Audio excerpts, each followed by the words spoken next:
ہم سب کو ایسی جرت سے محفوظ فرمائے۔ اور میرے بھائی، ایک تو ہے کہ میں اور آپ کوشش کریں آپ صلی اللہ علیہ وسلم کے دور میں وہ صحابی جو اولئک هم المفلحون کا مصداق ہو، جو اولئک هم الراشدون کا مصداق ہو، جو رضی اللہ عنہم ورضوا عنہ کا سرٹیفکیٹ لے چکا ہو، وہ بھی اپنی عقل کو استعمال کرے اور اس قافلے سے جو اللہ کے نبی کی معیت میں نکلا تھا آگے چلنے کی کوشش کرے۔ مثالیں تو آپ سنا ہی کرتے ہیں، وہ 3 صحابی آئے تھے نا، پوچھا تھا اللہ کے پیغمبر کی عبادات کے بارے میں، جب بتلایا گیا کہا ان کے تو گناہ معاف ہو چکے ہیں۔ ایک بولتا ہے آج کے بعد نکاح نہیں کروں گا، دوسرا بولتا ہے آج کے بعد رات کی نیند نہیں لوں گا، تیسرا بولتا ہے جنگلوں میں رہبانیت اختیار کروں گا۔ اللہ کے پیغمبر صلی اللہ علیہ وسلم کے پاس بات پہنچتی ہے،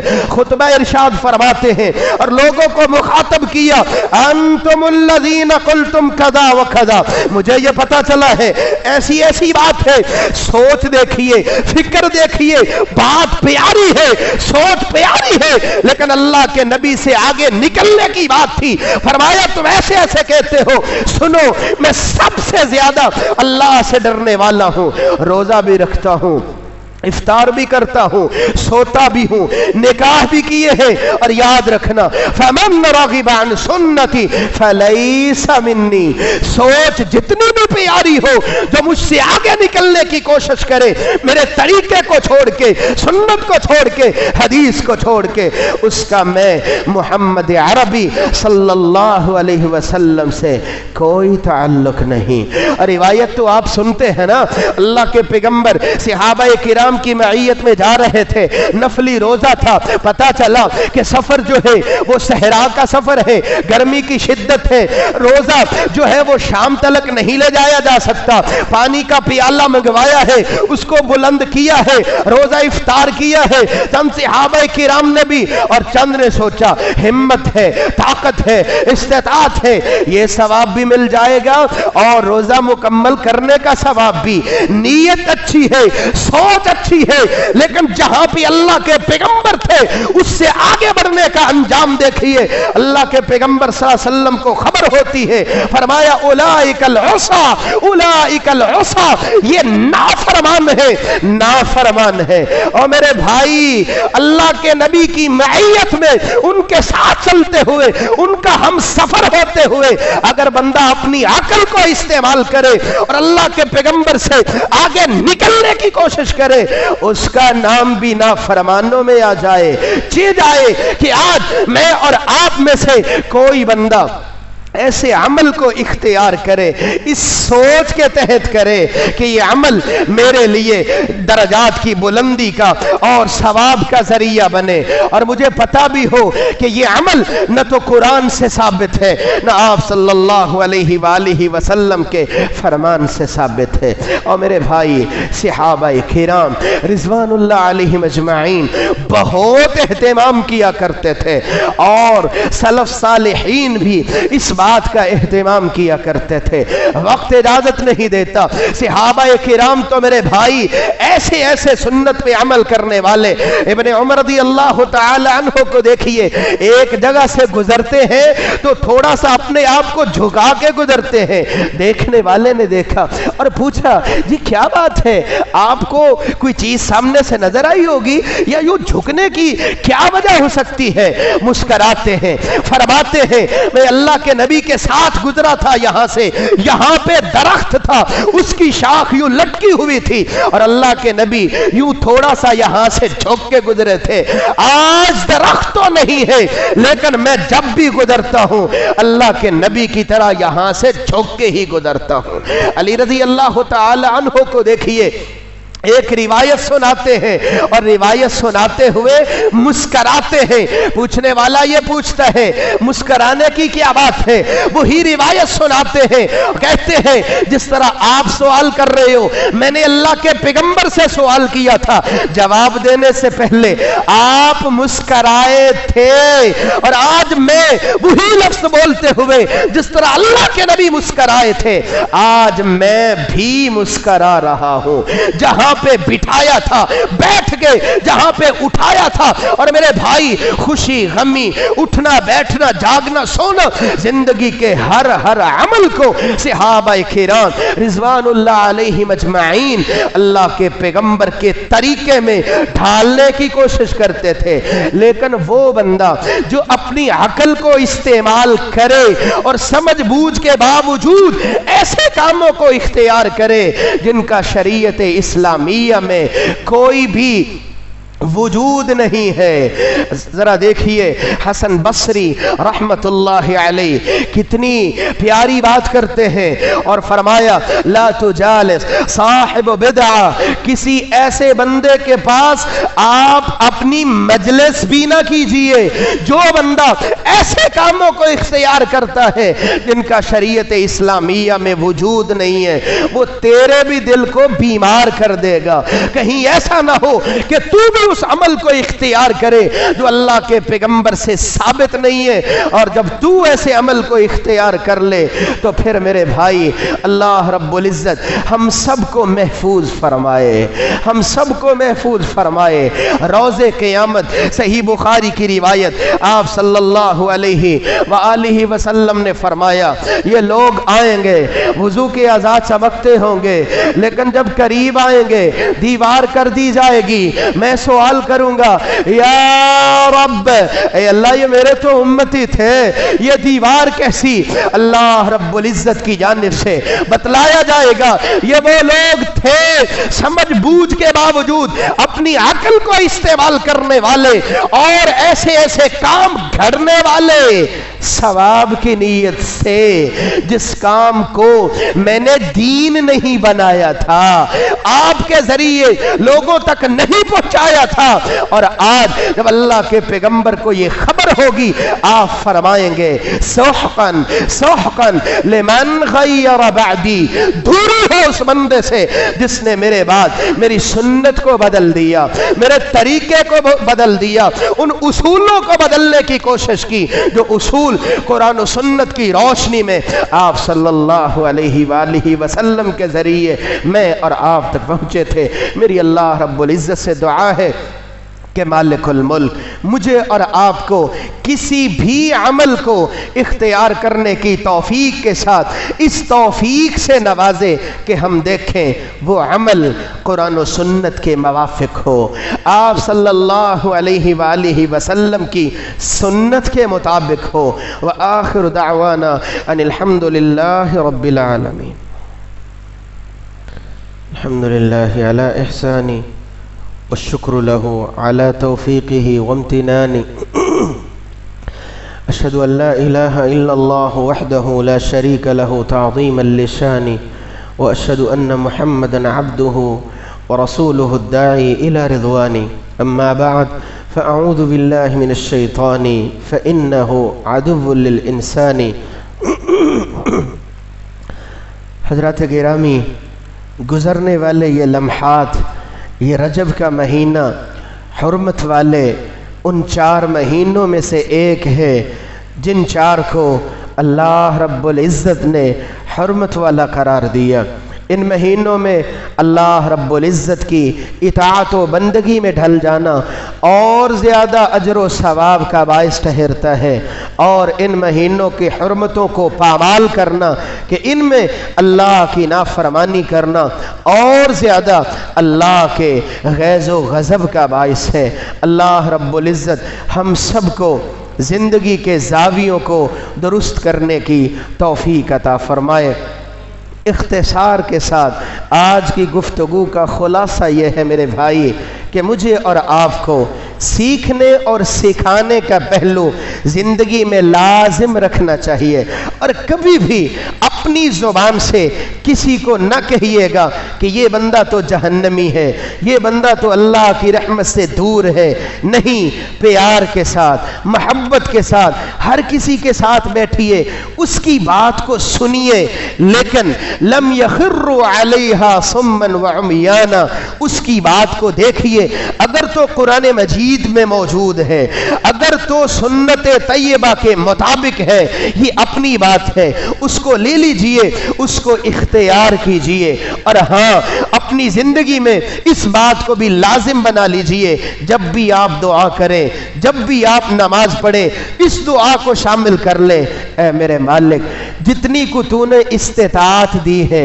جتنی کو تو نے سمجھ دی ہے، جتنا کو تو نے علم دیا ہے، اے اللہ میں اس سوچ کے تحت اس کو اختیار کر رہا ہوں کہ یہ عمل عین سنت کے مطابق ہو۔ اے اللہ میری تلاش ہے کہ یہ اور زیادہ سنت طیبہ کے موافق ہو جائے۔ اے میرے مالک، میری سمجھ بوجھ کے مطابق، میری بصیرت کے مطابق، میری ریسرچ کے مطابق یہ عمل ایسے ہی سنت کے مطابق ہے، شریعت اسلامیہ کے موافق ہے۔ اے اللہ تو اس کو قبول فرما، اگر کہیں کمی ہے اے اللہ وہ راستے آسان فرما کہ میں اور سیکھ سکوں، میں حقیقت تک پہنچ سکوں۔ تو میرے بھائیوں یہ ذمہ داری ہے میں اور آپ میں سے ہر بندے کی جو لا الہ الا اللہ محمد الرسول اللہ صلی اللہ علیہ وسلم گواہی دے کر کے دائرہ اسلام میں داخل ہونے والا ہے۔ پڑھیے، وقت نکالیے، اب تو آسانی بہت ہے، یہ قرآن مجید، تفاسیر، احادیث کی کتب، ترجمہ موجود ہے، تشریحات موجود ہے، پڑھیے، جتنا بھی پڑھ سکتے ہیں اہتمام کیجئے، حقائق کو تلاش کیجئے، لیکن اس کے ساتھ ساتھ یہ دعا بھی ساتھ ساتھ کرتے رہیے: اے اللہ میں تلاش میں ہوں، اے اللہ جتنے کوئی حق مجھ پہ آشکار ہوا ہے میں اس کے مطابق یہ کر رہا ہوں، کمی بیشی ہے درگزر فرما، حقیقت میں مبنی ہے تو اور زیادہ رحمتوں کا مستحق بنا۔ میری اللہ رب العزت سے دعا ہے مالک الملک مجھے اور آپ کو ایسی سوچ عطا فرمائے، اور زیادہ سے زیادہ سیکھتے ہوئے، پڑھتے پڑھاتے ہوئے اور اس پہ عمل کرتے ہوئے اپنا تقرب لینے کی توفیق عطا فرمائے۔ جو بیمار ہیں ہسپتالوں میں، گھروں میں کاملہ عاجلہ شفا عطا فرما، جو پریشان ہیں پریشانیاں دور فرما، جو تنگ حال ہیں تنگیاں دور فرما، جو مقروض ہیں قرض اتارنے کی توفیق عطا فرما۔ اے میرے مالک، جو مسلمان مظلوم ہیں غیب کے خزانوں سے ان کی مدد فرما، ملک پاکستان کی حفاظت فرما، اس کی سرحدوں کی حفاظت کرنے والے اللہ تو ان کے مال و جان میں برکت عطا فرما، جن کو اولادیں دی ہیں اے میرے مالک نیک بنا، متقین کا امام بنا، آنکھوں کی ٹھنڈک بنا، عالم ربانی بنا۔ اے اللہ جب تک رکھنا ایمان کے ساتھ رکھنا، اور جب بھی بولانا ایمان کی خوبصورت کیفیت میں بولانا۔ زندگی کی لاکھوں ضروریات ہیں، ہم اپنی سوچ سے مانگتے ہیں، اللہ تو جانتا ہے فلاں چیز اس کے لیے نفع والی ہے، فلاں نقصان والی ہے۔ اے اللہ وہ ہر کچھ عطا فرما جو آپ کی نظروں میں ہمارے لیے درجات کی بلندی کا ذریعہ بن جائے، تیرے تقرب کا ذریعہ بن جائے، تیری رضا اور معرفت کا ذریعہ بن جائے۔ ہر اس چیز سے محفوظ فرما جو تیرے غیظ و غضب کا باعث ہے، جو تیرے عذاب کا باعث ہے، جو تجھ سے دوری کا باعث ہے۔ سبحان ربک رب العزت عما یصفون وسلام علی المرسلین والحمد للہ رب العالمین۔